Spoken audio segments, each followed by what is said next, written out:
Two of the species of lotus which grew in the Nile, the white and the blue, have seed vessels similar to those of the poppy. The capsules contain small grains of the size of millet seed. The fruit of the pink lotus grows on a different stalk from that of the flower, and springs directly from the root. It resembles a honeycomb in form, or to take a more prosaic simile, the rose of a watering pot. The upper part has 20 or 30 cavities, each containing a seed as big as an olive stone, and pleasant to eat either fresh or dried. This is what the ancients called the bean of Egypt. The yearly shoots of the papyrus are also gathered. After pulling them up in the marshes, the points are cut off and rejected, the part remaining being about a cubit in length. It is eaten as a delicacy and is sold in the markets, but those who are fastidious partake of it only after baking. 20 different kinds of grains and fruits, prepared by crushing between two stones, are kneaded and baked to furnish cakes or bread. These are often mentioned in the text as cakes of nabeka, date cakes, and cakes of figs. Lily loaves, made from the roots and seeds of the lotus, were the delight of the gourmand, and appear on the tables of the kings of the 19th dynasty. Bread and cakes made of cereals formed the habitual food of the people. Dura is of African origin. It is the grain of the south of the inscriptions. On the other hand, it is supposed that wheat and six-roed barley came from the region of the Euphrates. Egypt was among the first to procure and cultivate them. The soil there is so kind to man that in many places no agricultural toil is required. As soon as the water of the Nile retires, the ground is sown without previous preparation, and the grain, falling straight into the mud, grows as vigorously as in the best ploughed furrows. Where the earth is hard, it is necessary to break it up, but the extreme simplicity of the instruments with which this was done shows what a feeble resistance it offered. For a long time the hoe sufficed. It was composed either of a large stone tied to a wooden handle, or was made of two pieces of wood of unequal length, united at one of their extremities and held together towards the middle by a slack cord. The plough, when first invented, was but a slightly enlarged hoe drawn by oxen. The cultivation of cereals, once established on the banks of the Nile, developed from earliest times to such a degree as to supplant all else. Hunting, fishing, the rearing of cattle, occupied but a secondary place compared with agriculture, and Egypt became, what she still remains, a vast granary of wheat. The part of the valley first cultivated was from Gebel Silsila to the apex of the delta. Between the Libyan and Arabian ranges it presents a slightly convex surface, furrowed lengthways by a depression, in the bottom of which the Nile is gathered and enclosed when the inundation is over. In the summer, as soon as the river had risen higher than the top of its banks, the water rushed by the force of gravity towards the lower lands, hollowing in its course long channels, some of which never completely dried up, even when the Nile reached its lowest level. Cultivation was easy in the neighborhood of these natural reservoirs, but everywhere else the movements of the river were rather injurious than advantageous to man. The inundation scarcely ever covered the higher ground in the valley, which therefore remained unproductive. It flowed rapidly over the lands of medium elevation, and moved so sluggishly in the hollows that they became weedy and stagnant pools. In any year the portion not watered by the river was invaded by the sand. From the lush vegetation of a hot country, there was but one step to an absolute aridity. At the present day, an ingeniously established system of irrigation allows the agriculturalist to direct and distribute the overflow according to his needs. From Gebel Ain to the sea, the Nile and its principal branches are bordered by long dikes, which closely follow the windings of the river and furnish sufficiently stable embankments. Numerous canals lead off to right and left, directed more or less obliquely towards the confines of the valley. They are divided at intervals by fresh dikes, starting at the one side from the river and ending on the other, either at the Bar Yusuf or at the rising of the desert. Some of these dikes protect one district only, and consist merely of a bank of earth. Others command a large extent of territory, and a breach in them would entail the ruin of an entire province. These latter are sometimes like real ramparts, made of crude brick carefully cemented. A few, as at Koshiish, have a core of hewn stones, which later generations have covered with masses of brickwork, and strengthened with constantly renewed buttresses of earth. They wind across the plain with many unexpected and apparently aimless turns. On closer examination, however, it may be seen that this irregularity is not to be attributed to ignorance or caprice. Experience had taught the Egyptians the art of picking out, upon the almost imperceptible relief of the soil, the easiest lines to use against the inundation. Of these they have followed carefully the sinuosities, and if the course of the dikes appears singular, it is to be ascribed to the natural configuration of the ground. Subsidiary embankments thrown up between the principal ones, and parallel to the Nile, separate the higher ground bordering the river from the lowlands on the confines of the valley. They divide the larger basins into smaller divisions of varying area, in which the irrigation is regulated by means of special trenches. As long as the Nile is falling, the dwellers on its banks leave their canals in free communication with it, but they dam them up towards the end of the winter, just before the return of the inundation, and do not reopen them till early in August, when the new flood is at its height. The waters then flowing in by the trenches are arrested by the nearest transverse dike and spread over the fields. When they have stood there long enough to saturate the ground, the dike is pierced, and they pour into the next basin until they are stopped by a second dike, which in its turn forces them again to spread out on either side. This operation is renewed from dike to dike, till the valley soon becomes a series of artificial ponds, ranged one above another, and flowing one into another from Gebel Silsila to the apex of the delta. In autumn, the mouth of each ditch is dammed up anew, in order to prevent the mass of water from flowing back into the stream. The transverse dikes, which have been cut in various places, are also repaired, and the basins become completely landlocked, separated by narrow causeways. In some places, the water thus imprisoned is so shallow that it is soon absorbed by the soil. In others it is so deep that after it has been kept in for several weeks, it is necessary to let it run off into a neighboring depression, or straight into the river itself. History has left us no account of the vicissitudes of the struggles in which the Egyptians were engaged with the Nile, nor of the time expended in bringing it to a successful issue. Legend attributes the idea of the system and its partial workings out to the god Osiris. Then Menes, the first mortal king, is said to have made the dike of Koshiesh, on which depends the prosperity of the Delta and Middle Egypt, and the fabulous Masiris is supposed to have extended the blessings of the irrigation to the Fayum. In reality, the regulation of the inundation and the making of cultivable land are the work of unrecorded generations who peopled the valley. The kings of the historic period had only to maintain and develop certain points of what had already been done, and Upper Egypt is to this day checkered by the networks of waterways with which its earliest inhabitants covered it. The work must have begun simultaneously at several points, without previous agreement, and, as it were, instinctively. A dike protecting a village, a canal draining or watering some small province, demanded the efforts of but few individuals. Then the dikes would join one another, the canals would be prolonged till they met others, and the work undertaken by chance would be improved, and would spread with the concurrence of an ever-increasing population. What happened at the end of last century shows us that the system grew and was developed at the expense of considerable quarrels and bloodshed. The inhabitants of each district carried out the part of the work most conducive to their own interest, seizing the supply of water, keeping it and discharging it at pleasure, without considering whether they were injuring their neighbors by depriving them of their supply, or by flooding them. Hence arose perpetual strife and fighting.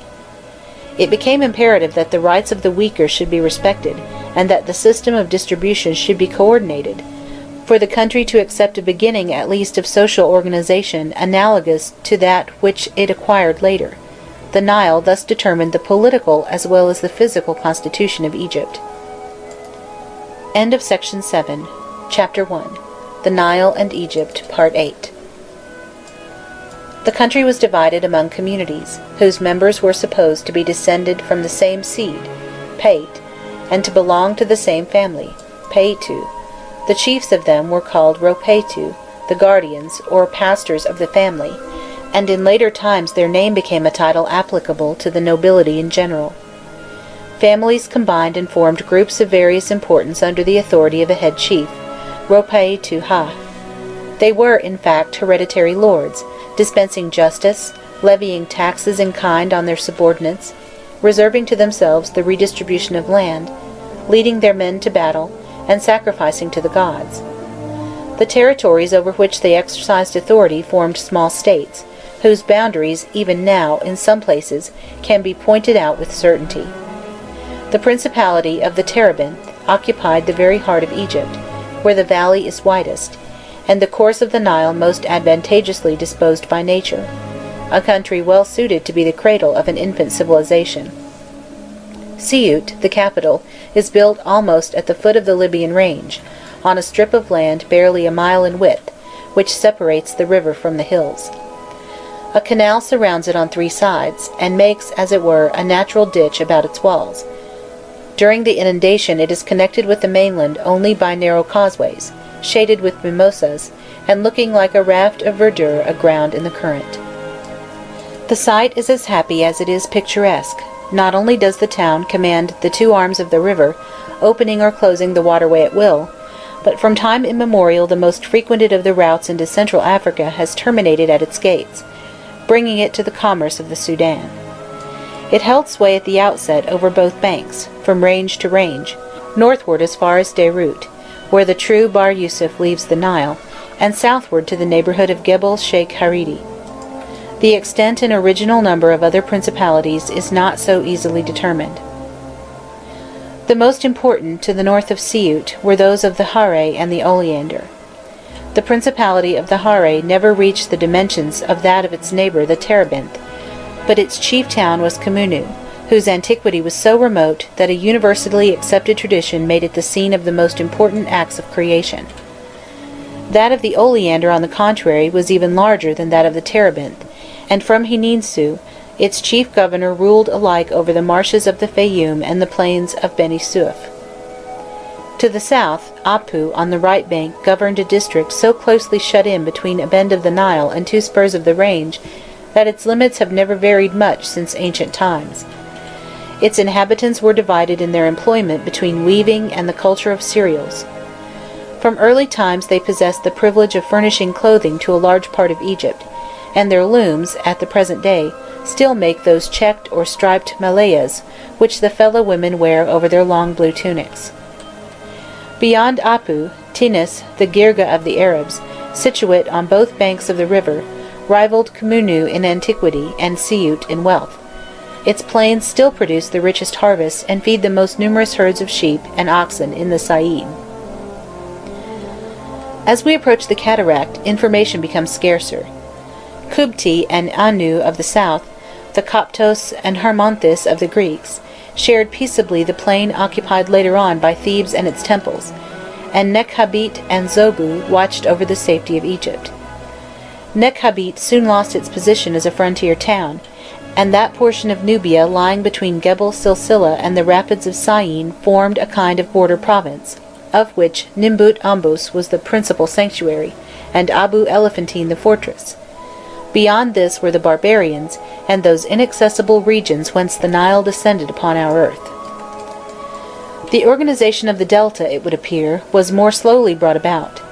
It must have greatly resembled that of the lowlands of equatorial Africa, towards the confluence of the Bahr el Abiad and the Bahr el Ghazal.